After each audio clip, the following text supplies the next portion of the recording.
La vie intérieure du manipulateur pervers narcissique. Pour un pervers narcissique, c'est d'abord affaire de perception. Il perçoit le monde de manière déformée et confuse. Il est là, et en même temps, il n'est pas là. Mais dans ses pensées, à calculer et à faire des plans. Il ne sait pas qui il est vraiment. Son individualité ne lui apparaît pas clairement. C'est pourquoi il cherche toutes sortes de fusions ou d'évitement de la différence.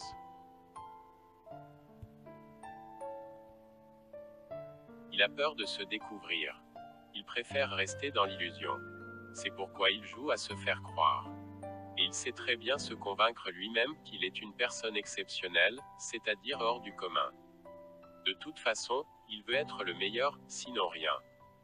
Il ne le montre pas forcément ouvertement, suivant son caractère. Cependant, il est obligé de composer avec la réalité. Lorsque sa valeur n'est pas reconnue, il compte les points et se venge grand chéri. Il n'en a jamais fini de se mesurer. Comme s'il était toujours en représentation et en compétition. Lorsqu'il est enfant, il croit alors, comme tout enfant, que tout le monde est comme lui et agit comme lui. Que tout le monde cherche à être le ou la meilleure, et passe son temps à faire des plans sur la comète. Avec l'expérience des interactions avec les autres, il devient de plus en plus conscient de son attitude, de ses faux semblants, de ses mensonges, et enfin, du mal qu'il fait autour de lui. C'est alors qu'il continue dans son comportement, mais par choix cette fois, dans la voie de la perversion narcissique. Avec le temps, les pervers narcissiques deviennent conscients que d'autres ne sont pas faits comme eux. Étant enfant, il pensait que les autres faisaient du cinéma.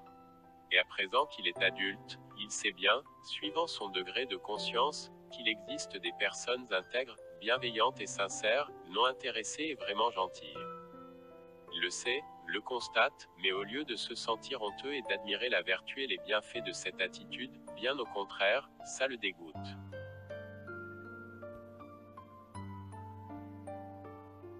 Il ne supporte pas tout ce qu'il ne comprend pas. Il ne veut surtout pas chercher à comprendre, ni tolérer.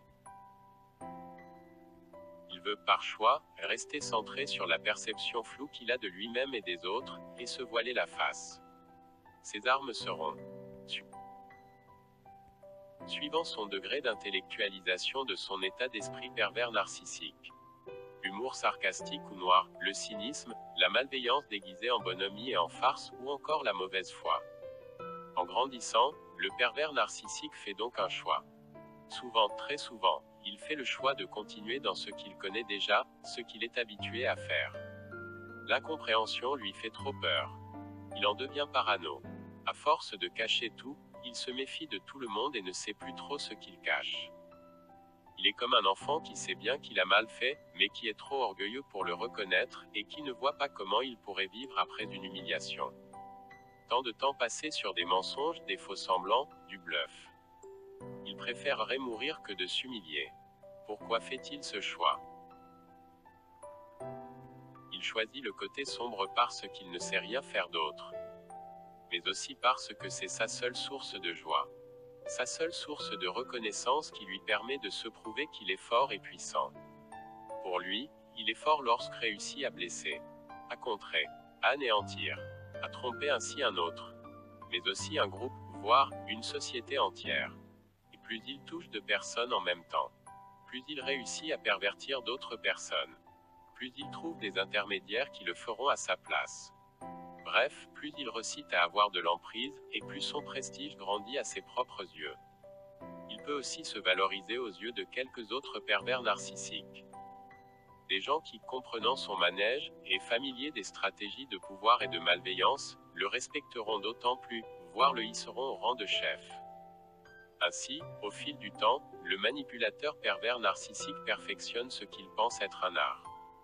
Tromper, blesser, anéantir et humilier les autres.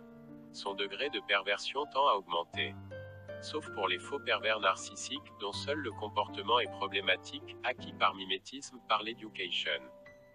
Ceux-là peuvent, si leur fond est empathique, évoluer différemment. Cependant, en général, les PN deviennent experts dans la dissimulation, en se fondant dans la normalité, en admettant quelques erreurs ou en singeant les comportements des empathiques. Une fois que le choix est fait de continuer dans cette voie, celle du mal, ils deviennent plus dangereux encore. Certains évoluent vers la psychopathie ou sociopathie. En effet, l'esprit est le même. C'est le degré de perversion qui change et avec lui, l'entrée dans un monde complètement disloqué et une pensée distordue. Merci d'avoir écouté cette vidéo. N'hésitez pas à commenter et à donner votre avis. L'important est de faire avancer les choses. Pour cela, nous avons tout besoin des autres. C'est pourquoi il faut considérer ces vidéos comme des propositions. Des bases à partir desquelles on peut réfléchir pour avancer. Informez-vous, transmettez et partagez votre savoir. À bientôt pour une prochaine.